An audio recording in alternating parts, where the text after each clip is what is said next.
أعوذ بالله من الشيطان الرجيم بسم الله الرحمن الرحيم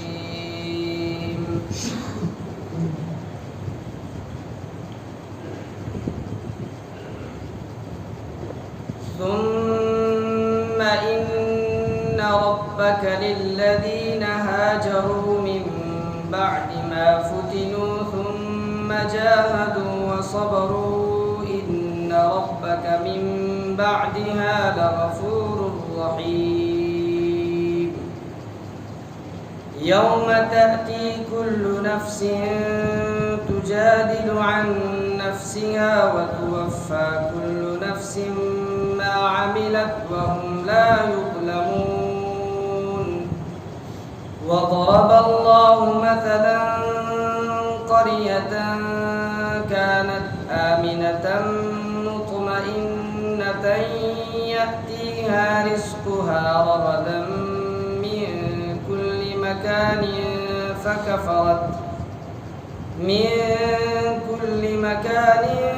فكفرت بأنعم الله فأذاقها الله لباس الجوع والخوف بما كانوا يصنعون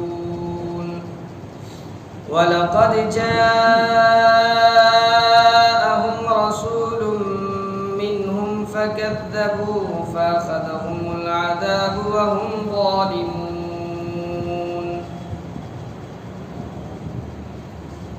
پھر یقین جانو تمہارے پروردگار کا معاملہ یہ ہے کہ جن لوگوں نے فتنے میں مبتلا ہونے کے بعد ہجرت کی پھر جہاد کیا اور صبر سے کام لیا تو ان باتوں کے بعد تمہارا پروردگار یقیناً بہت بخشنے والا بڑا مہربان ہے۔ یہ سب کچھ اس دن ہوگا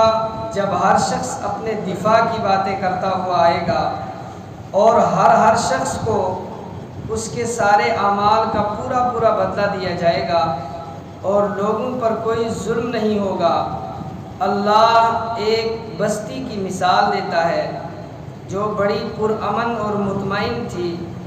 اس کا رزق اس کو ہر جگہ سے بڑی فراوانی کے ساتھ پہنچ رہا تھا، پھر اس نے اللہ کی نعمتوں کی ناشکری شروع کر دی تو اللہ نے ان کے کرتوت کی وجہ سے ان کو یہ مزہ چکھایا کہ بھوک اور خوف ان کا پہننا اوڑھنا بن گیا، اور ان کے پاس انہی میں سے ایک پیغمبر آیا تھا مگر انہوں نے اس کو جھٹلایا، چنانچہ جب انہوں نے ظلم اپنا لیا تو ان کو عذاب نے آ پکڑا۔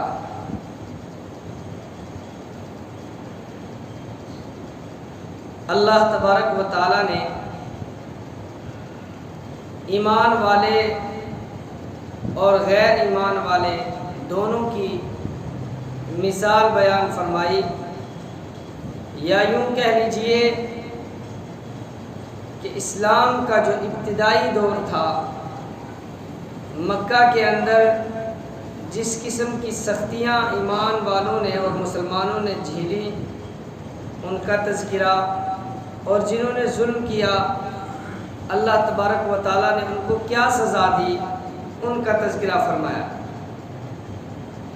ثم ان ربک للذین ہاجروا، کہ پھر یقیناً آپ کا رب ان لوگوں کے لیے کہ جنہوں نے ہجرت کی۔ ہجرت کا مطلب ہے اپنی زمین، اپنی جائیداد، اپنے علاقے کو چھوڑ کر کہ جب اسلام کے جو احکامات ہیں وہ مکمل طور پر ادا نہ کرنے دیے جائیں تو اس جگہ کو چھوڑ کر کسی دوسری جگہ کوچ کر جائیں، چلے جائیں، نکل جائیں، اسی کو ہجرت کہا جاتا ہے۔ جیسے مسلمانوں نے جب مکہ میں سختیاں بڑھ گئی تو سب سے پہلے حبشہ کی طرف ہجرت کی اور پھر مدینہ منورہ کی طرف ہجرت کی، تو اللہ تعالیٰ نے بہت ساری آسائشوں اور بہت ساری ترقیات سے نوازا۔ اللہ تبارک و تعالیٰ فرماتے ہیں ثم ان ربک، پھر یقیناً آپ کا رب للذین ہاجروا، ان لوگوں کے لیے جنہوں نے ہجرت کی، من بعد ما فتنوا، بعد اس کے کہ ان کے اوپر آزمائش آئیں، فتنے میں وہ مبتلا کیے گئے. ثم جاہدوا، پھر ہجرت کرنے کے بعد انہوں نے دو کام کیے، ایک جہاد کیا، وصبروا، اور دوسرے جو اس دوران ان کو تکلیفیں پہنچی ان تکلیفوں کے اوپر انہوں نے صبر کیا. تو ان دو چیزوں کی وجہ سے، ایک اللہ کے راستے میں کوشش کرنے کی وجہ سے، جہاد کرنے کی وجہ سے، اور دوسرے صبر کرنے کی وجہ سے، اللہ تعالیٰ نے ان کو بہترین ٹھکانہ دیا. ان ربک من بعدها لغفور رحیم، یقیناً آپ کا رب بہت زیادہ بخشنے والا، رحم کرنے والا ہے، معاف کرنے والا ہے. اس کے بعد اللہ تعالیٰ فرماتے ہیں کہ جس انسان نے دنیا میں ظلم کیا یا جو مظلوم رہا، جس کے اوپر ظلم کیا گیا، وہ یہ نہ سوچے کہ ظلم کرنے والا یہ سوچے کہ میں نے اچھے طریقے سے جس کسی کو دبانا تھا دبا لیا، اور جو بیچارہ مظلوم ہے سہ رہا ہے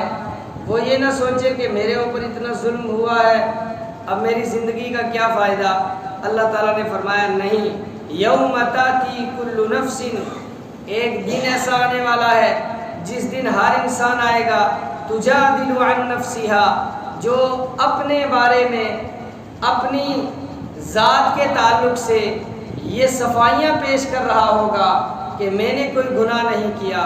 میں نے شرک نہیں کیا، میں نے ظلم نہیں کیا، میں نے کوئی زیادتی اور تعدی نہیں کی. وَتُوَفَّى كُلُّ نَفْسٍ مَّا عَمِلَتْ، اور ہر ایک نفس کو وہی بدلہ دیا جائے گا جو کچھ اس نے کیا. اگر کسی نے ظلم کیا ہے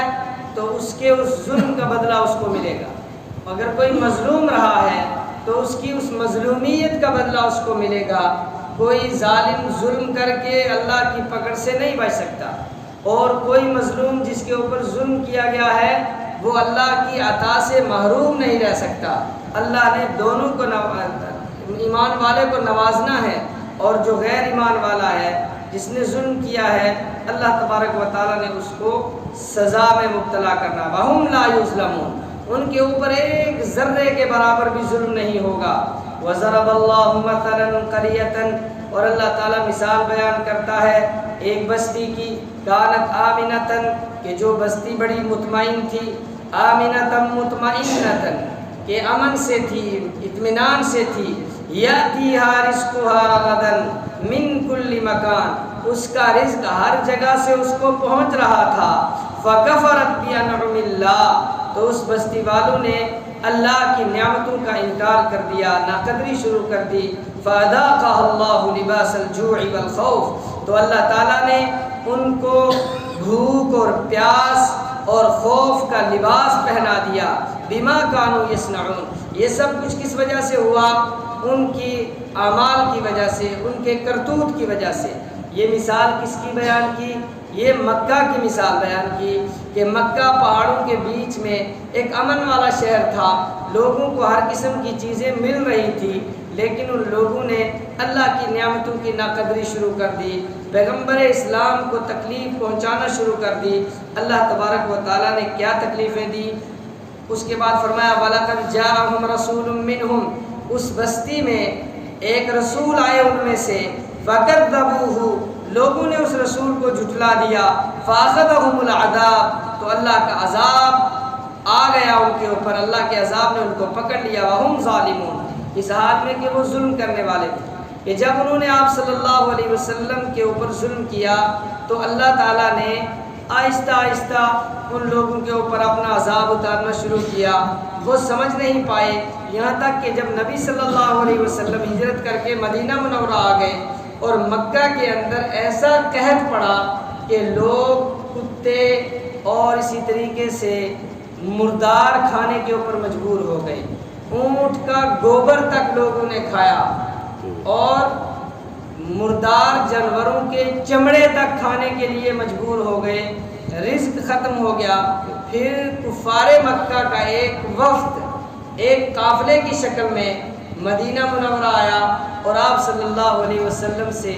معافی طلب کی اور آپ سے درخواست کی کہ آپ اللہ کے سامنے دعا کریں تاکہ ہمارے اوپر سے قحط ختم ہو جائے. تو آپ صلی اللہ علیہ وسلم نے ان کے لیے دعا کی تو وہ قحط اور فقر و فاقہ ختم ہوا. پھر اللہ تعالیٰ نے مسلمانوں کو تقویت دی اور مسلمان سن 10 ہجری میں مکہ مکرمہ میں واپس آئے تو کفر کا اللہ تعالیٰ نے نام و نشان مٹا دیا۔ اللہ تبارک و تعالیٰ سمجھنے کی توفیق عطا